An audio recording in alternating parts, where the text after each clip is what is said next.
नमस्कार।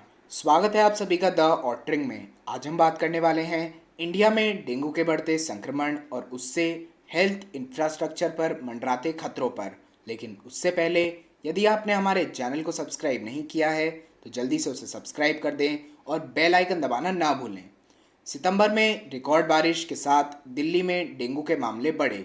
देश की राजधानी में 273 केस वेक्टर बॉर्न डिजीज के 25 सितंबर तक आए, जबकि पिछले साल इसी वक्त राजधानी में 212 केस दर्ज किए गए थे।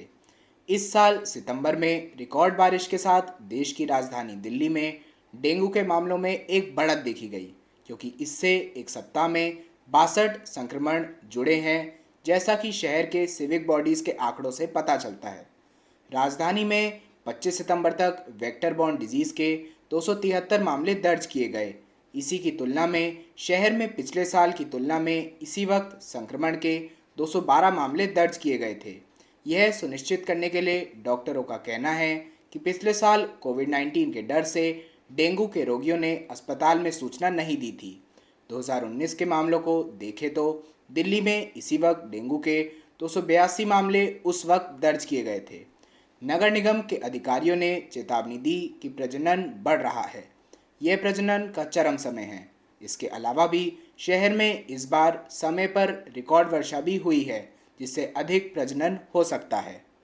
हालांकि यह 2010 की तुलना में कम लगता है, जब बहुत अधिक बारिश हुई थी और दिल्ली में डेंगू का सबसे बुरा प्रकोप देखा गया था। ईस्ट कॉरपोरेशन के एक अधिकारी ने कहा, आजकल हम देखते हैं कि नवंबर में मामले सामने आने लगते हैं। 1 अक्टूबर के मध्य मामलों में संख्या कम हो जाती थी, क्योंकि तापमान गिरना शुरू हो जाता था। लेकिन अब हम देखते हैं कि मच्छर घर के अंदर प्रजनन करना शुरू कर देते हैं, खासकर उन कमरों में जहां लोग सर्दियों के दौरान हीटर चालू करते हैं। आशुतोष विश्वास, जो कि मेडिसिन के प्रोफेसर हैं एम्स में, उन्होंने एक सार्वजनिक लेक्चर के दौरान कहा कि भले ही डेंगू का इलाज सिम्टोमेटिक है, लेकिन लोगों को डॉक्टर की राय लेनी चाहिए। कुछ लोग जिन्हें डेंगू हो जाता है, उन्हें गंभीर बीमारी हो सकती है। अगर उन्हें समय पर देखभाल और समर्थन मिलता है तो वे ठीक हो सकते हैं। हर किसी को प्लेटलेट ट्रांसफ्यूजन की ज़रूरत नहीं होती।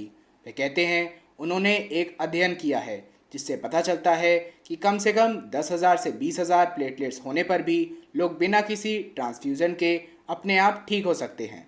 वे कहते हैं कि 70 से 80% मौतें डेंगू की वजह से उन मरीजों में देखी जाती है जिनको पहले से हाई ब्लड प्रेशर और डायबिटीज़ की दिक्कतें होती हैं। बच्चों और बुज़ुर्गों में और लोगों में जिन्हें पहले से बीपी और डायबिटीज़ जैसे पुराने संक्रमण हैं, या क्रॉनिक इन्फेक्शन जैसे टीबी है, जिनकी इम्यूनिटी कम है, प्रेग्नेंट महिलाएं और जिनकी हिस्ट्री पहले से डेंगू की रही है, ऐसे लोगों में गंभीर बीमारी विकसित होने का खतरा होता है, ऐसा डॉक्टर आशुतोष विश्वास कहते हैं। कई बीमारियों के विपरीत जहां एक पिछला संक्रमण प्रतिरक्षा प्रदान करता है, डेंगू में ऐसा नहीं होता। डेंगू में पिछले संक्रमण से गंभीर बीमारी का खतरा बढ़ सकता है। ऐसा इसलिए है क्योंकि 4 सेरोटाइप होते हैं, एक ही वायरस अलग अलग बनावट के साथ, जो संक्रमण का कारण बन सकता है, और एक सेरोटाइप के प्रति एंटीबॉडी दूसरे द्वारा गंभीर बीमारी का खतरा बढ़ा सकती है। द इंडियन एक्सप्रेस की एक रिपोर्ट के अनुसार विशेषज्ञों ने स्थिति को खतरनाक बताया है, क्योंकि यह संख्या 3 साल में सबसे ज़्यादा अधिक है। इससे भी अधिक चिंताजनक बात यह है कि कोविड-19 महामारी के बीच स्वास्थ्य अधिकारियों पर अतिरिक्त दबाव है, जिसने दूसरी लहर के दौरान मेडिकल इंफ्रास्ट्रक्चर को पूरी तरह से समाप्त कर दिया। राष्ट्रीय राजधानी के अलावा मध्य प्रदेश में बच्चों में डेंगू के मामलों की एक खतरनाक बढ़त देखी जा रही है। अनऑफिशियल अनुमानों के अनुसार भोपाल के विभिन्न अस्पतालों में वायरल बुखार, उल्टी और दस्त की शिकायत के साथ 200 बच्चों की भर्ती कराया गया है। फ्री प्रेस जर्नल की एक रिपोर्ट के अनुसार 1000 से अधिक बच्चों के बीमार होने के बाद ग्वालियर में स्थिति चिंताजनक बताई जा रही है। इतनी बड़ी संख्या में बच्चों के साथ अस्पताल में भर्ती होने से यहाँ की व्यवस्थाएं चरमरा रही हैं। अस्पताल में बेड की संख्या कम होने से एक बेड पर 3-3 बच्चों की भर्ती किया जा रहा है। भारत में 2001 से डेंगू के संक्रमण में लगातार वृद्धि देखी गई है, जिसमें महाराष्ट्र, कर्नाटक, तमिलनाडु, पुडुचेरी, दिल्ली, हरियाणा, राजस्थान और चंडीगढ़ में अधिकांश मामले हैं।